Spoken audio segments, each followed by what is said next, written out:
Warga, di musim kemarau seperti sekarang ini, kebakaran juga melanda berbagai tempat. Salah satu yang juga menyita perhatian adalah yang satu ini nih. Ingat kan peristiwa ini beberapa waktu lalu? Museum Nasional kebakaran. Iya, museum pertama dan terbesar di Asia Tenggara itu loh. Kok bisa ya? Tentunya dampak dari kebakaran ini bukan main-main warga. Koleksi benda-benda sejarah yang udah bertahun-tahun ada di sana sekarang jadi pertanyaan, aman nggak ya? Tapi nggak cuma warga biasa yang kepo, pemerintah dan pihak berwenang langsung beraksi. Mereka udah mulai investigasi soal penyebab pasti kebakarannya. Saya nggak bisa spekulasi dulu mas, Puslapor sedang bekerja, kita nggak bisa spekulasi. Jadi kita tunggu saja keputusan hasil penyelidikan dari Puslapor. Sedang renovasi di gedung C.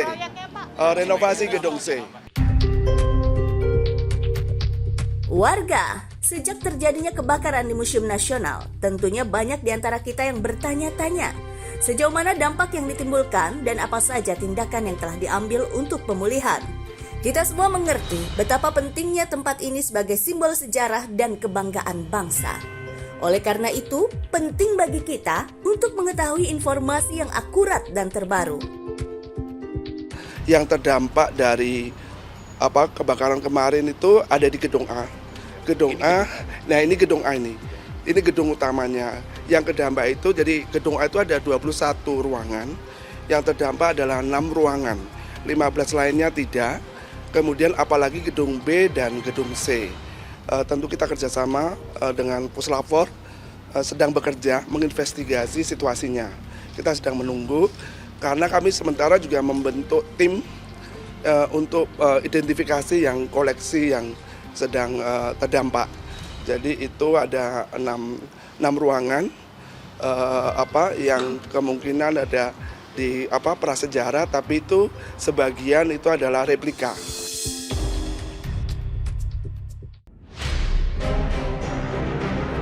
Warga, kejadian kebakaran di Monumen Nasional tak hanya menjadi perhatian pemerintah dan media, tapi juga hati setiap warga. Tentu banyak yang menyesalkan kejadian musibah ini ya. Ya, itu ya sangat disayangkan ya. Ya kalau sampai ada yang rusak gitu kan sayang banget kan. Kalau mungkin direstorasi juga susah. Kalau sampai rusak juga nggak bisa diapa-apain kan. Yang jelas nih, tindak lanjut dari kejadian ini harus cepat ya warga. Bukan cuma soal renovasi dan pemulihan, tapi bagaimana caranya menjaga supaya kejadian serupa nggak terulang lagi di masa depan. Apa sih langkah-langkah yang bakal diambil? Kita tunggu kabar selanjutnya ya, karena warga harus tahu.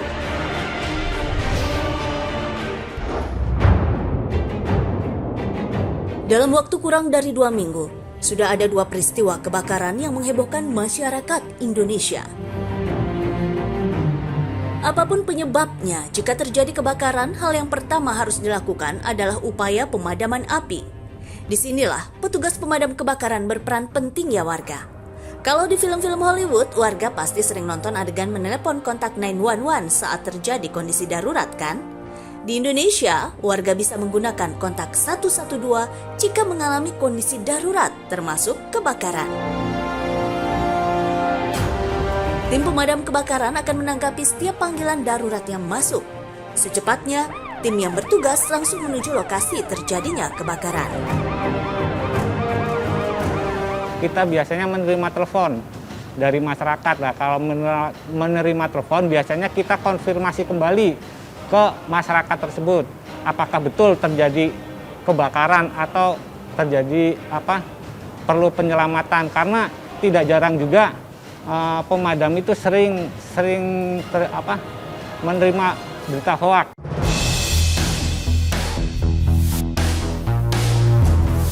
Wah, jangan main-main sama informasi palsu ya warga. Bisa diancam hukuman 10 tahun penjara loh. Apalagi pekerjaan pemadam kebakaran kan tanggung jawabnya berat loh warga, taruhannya nyawa. Warga harus tahu saat sedang piket, petugas pemadam kebakaran harus standby 24 jam. Jadi saat ada panggilan, petugas pemadam kebakaran bisa sat-set menuju lokasi kejadian. Nggak cuma harus berjaga-jaga selama 24 jam, petugas pemadam kebakaran juga harus standby saat libur panjang. Saat sebagian masyarakat bisa healing melepas penat, mereka justru harus siap menerima panggilan.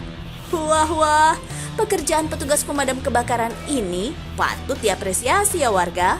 Setiap tim di sebuah wilayah biasanya punya armada dan peralatan yang digunakan untuk menangani musibah kebakaran. Warga harus tahu nih, kira-kira ada apa aja sih di dalam armada pemadam kebakaran?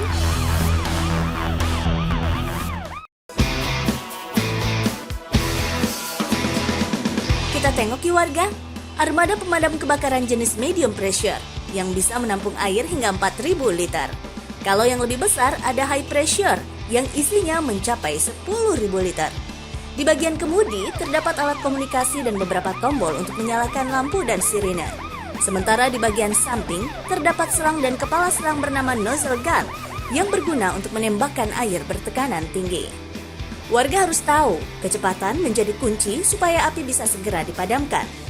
Di lokasi kebakaran, petugas harus cepat beraksi dengan segala peralatan di dalam armada pemadam kebakaran.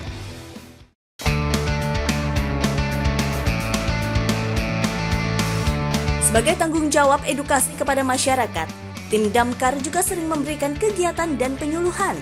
Nggak cuma soal bagaimana mengatasi musibah kebakaran, tetapi juga mengetahui potensi penyebab kebakaran. Misalnya karena korsleting listrik atau kebocoran gas. Warga juga harus rajin-rajin ngecek saluran listrik dan kondisi selang tabung gas ya, untuk menghindari hal-hal yang enggak diinginkan. Kalau terjadi kondisi darurat seperti kebakaran, selalu ingat untuk mengontak nomor 112 ya. Karena warga harus tahu.